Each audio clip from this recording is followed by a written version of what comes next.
మెడ్చల్ జిల్లా రెడ్డి గారు ఎంపీ అభ్యర్థి కొన్ని విషయాలు బాగా మాట్లాడుకుంటాను. చెప్పండి, గుర్తులపూడి కాన్స్టిట్యూషన్ మాట్లాడాను ఉన్నట్లయితే ప్రస్తుతం ఎలా జరుగుతుంది?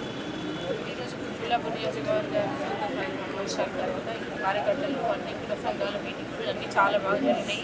పెద్ద ఎత్తున బ్రహ్మరథం పడుతున్నారు. పెద్ద జాయినింగ్స్ కూడా అయినాయి.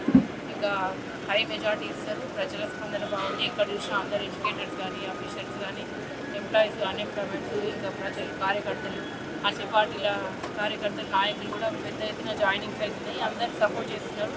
పెద్ద ఎత్తున గుర్తులపూడి నియోజకవర్గం నుంచి మంచి మెజార్టీ వస్తుంది. మేము మంచి మెజార్టీలో ప్రజల స్పందన బాగుంది.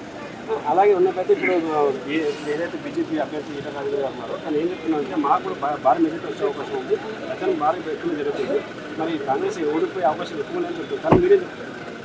ఏం లేదండి, నేను కూడా అట్లనే అంటే నేను గ్రౌండ్ లెవెల్లో చూస్తున్నా. అసలు అది గుట్టిగా ఫేక్ చేస్తున్నారు. కానీ ప్రతి ఒక్కరు ఎవరు కాంగ్రెస్ గవర్నమెంట్ ఉంది. అది మల్కాజ్గిరిలో రేవంత్ రెడ్డి గారు ఇక్కడ నుంచి గతంలో పార్టీలో గత ప్రభుత్వం ఇంత ఇబ్బంది పెట్టినా కూడా వాళ్ళు నిజంగా గత గవర్నమెంట్ ఓడగొట్టి ముఖ్యమంత్రి గారు గెలిపించినట్టే మామూలు విషయం కాదు ఎంపీగా. కాబట్టి ఇప్పుడు మాత్రం మంచి హై మెజార్టీ ఇస్తారు. అదే నమ్మకంతో ఉన్నారు. ప్రజలు కూడా చేస్తారని ఆశతో ఉన్నారు. తప్పకుండా ఈ 10 సంవత్సరాలు ఇప్పుడు ఓటు లేకపోతే వెనుకబడిపోతామని వాళ్ళే చెప్తున్నారు. కాబట్టి హై మెజార్టీతో మేము